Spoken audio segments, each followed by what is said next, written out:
അല്ല, അത്തരത്തിലുള്ള വ്യക്തിപരമായ വിഷയങ്ങൾ ഇപ്പോൾ തീർച്ചയായിട്ടും ഒരു ഭരണസമിതിക്കെതിരെ ചർച്ച വരുമ്പോൾ അതിൻ്റെ പ്രസിഡന്റ് എന്ന നിലയ്ക്ക് ശ്വേതയുടേതായ വിഷമങ്ങളുണ്ടാവാം, പ്രയാസങ്ങളുണ്ടാവാം, ദുഃഖങ്ങളുണ്ടാവാം. പക്ഷേ അങ്ങനെ ചേരിതിരിഞ്ഞ് ആക്രമിച്ചിട്ടൊന്നുമില്ല. പ്രസിഡന്റിൻ്റെ പ്രവർത്തന ശൈലിയെക്കുറിച്ചൊന്നും ആൾക്കാർ അങ്ങനെ എതിർപ്പൊന്നും രേഖപ്പെടുത്തിയിട്ടില്ല, ഒറ്റപ്പെടുത്തിയിട്ടുമില്ല. മറിച്ച് ശ്വേത നേതൃത്വത്തിലിരുന്ന് ചെയ്യാൻ കഴിയുമായിരുന്ന ചില കാര്യങ്ങൾ പ്രോപ്പറായി ചെയ്തില്ല. അംഗങ്ങളെ കറക്റ്റ് സമയത്ത് ശാസിച്ചിരുന്നെങ്കിൽ, അവർക്കെതിരെ നടപടി എടുത്തിരുന്നെങ്കിൽ ഇങ്ങനെ പരസ്പരം വിഴുപ്പലക്കുന്ന ഒരു സാഹചര്യം ഒഴിവാക്കാമായിരുന്നു എന്നാണ് പല അംഗങ്ങളും സൂചിപ്പിച്ചത്.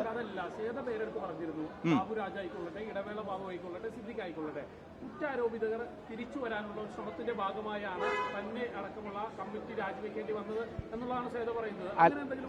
അല്ല, ഇതിൽ ആദ്യമേ ഞങ്ങളെടുത്ത തീരുമാനം, ഇപ്പോൾ സുരേഷ് ഇന്നലെ ഉണ്ടായിരുന്നു, ഞങ്ങളെടുത്ത തീരുമാനം കുറ്റാരോപിതർ ഭാരവാഹി സ്ഥാനത്തിലേക്ക് വരാൻ പാടില്ല എന്നുള്ളത് ഞങ്ങളെടുത്ത തീരുമാനമാണ്. അത് ഏത് സാഹചര്യത്തിലായിരുന്നാലും ശരി. അത് നിങ്ങൾ തന്നെ ചോദിക്കുന്നുള്ള അറിയാം.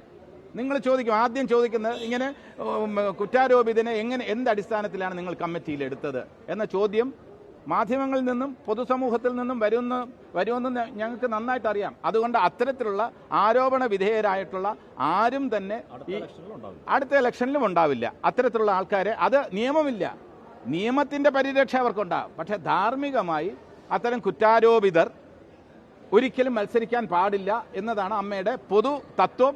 അത് പാലിക്കാൻ ഇനി അടുത്ത ഇലക്ഷനും, ഈ അഡ്വോ കമ്മിറ്റിയുടെ തിരഞ്ഞെടുപ്പിൽ മാത്രമല്ല, ഇനി വരാൻ പോകുന്ന തിരഞ്ഞെടുപ്പിലും കുറ്റാരോപിതർ മാറി നിൽക്കേണ്ടതാണ് എന്നാണ് അമ്മയുടെ പക്ഷം.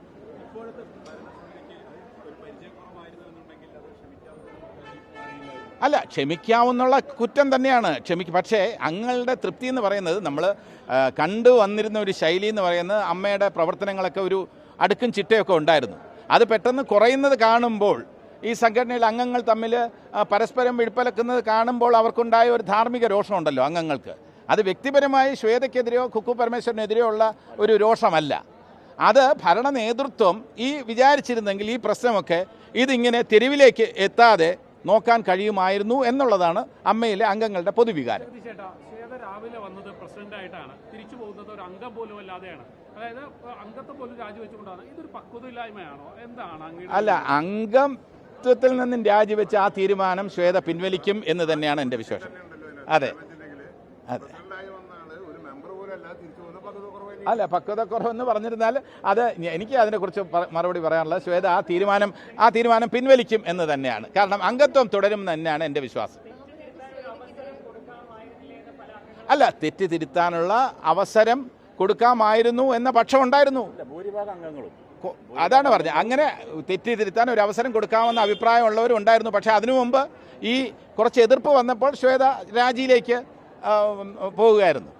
അപ്പോൾ കൂടുതൽ ഒരു രീതിയിൽ നോക്കുകയാണെന്നുണ്ടെങ്കിൽ, ഇല്ലെങ്കിൽ അവിശ്വാസ പ്രമേയം പാസ്സാകുകയാണെന്നുണ്ടെങ്കിൽ അത് അമ്മയുടെ ഇമേജിന് വളരെ ക്ഷീണം തട്ടുമായിരുന്നു. കാരണം സ്ത്രീകൾ നേതൃത്വം നൽകുന്ന ഭരണസമിതിയെ അവിശ്വാസത്തിലൂടെ പുറത്താക്കി എന്നൊരു സാഹചര്യം വ്യക്തിപരമായി ഞാൻ ആഗ്രഹിച്ചിരുന്നില്ല. ഞാൻ പരമാവധി ശ്രമിച്ചത് ഒരു ഒത്തുതീർപ്പിനാണ്. മറ്റൊരു ആരോപണം പറയുന്നത്, രാവിലെ മുതൽ തന്നെ ഗൂഢാലോചന നീക്കങ്ങൾ ഉണ്ടായിരുന്നു. ഒന്ന് രജിസ്ട്രേഷൻ ഇവിടെ നിന്ന് അപ്പുറത്തേക്ക് മാറ്റി, തൊട്ടടുത്തേക്ക് മാറ്റി.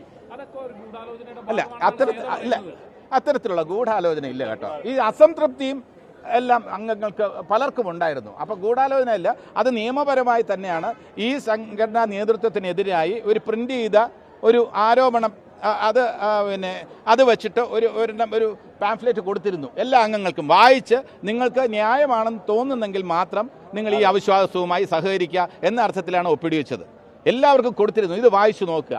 ഇതിൽ കുറേ പോയിന്റുകൾ ഞങ്ങൾക്ക് നിരത്താനുണ്ട്. അതിൽ ഗൂഢാലോചന എന്ന് പറയാൻ കഴിയില്ല. കഴിഞ്ഞ കാല സമിതിയുടെ പ്രവർത്തനത്തിന് അതൃപ്തരായിരുന്നു എന്നുള്ളതാണ് സത്യം.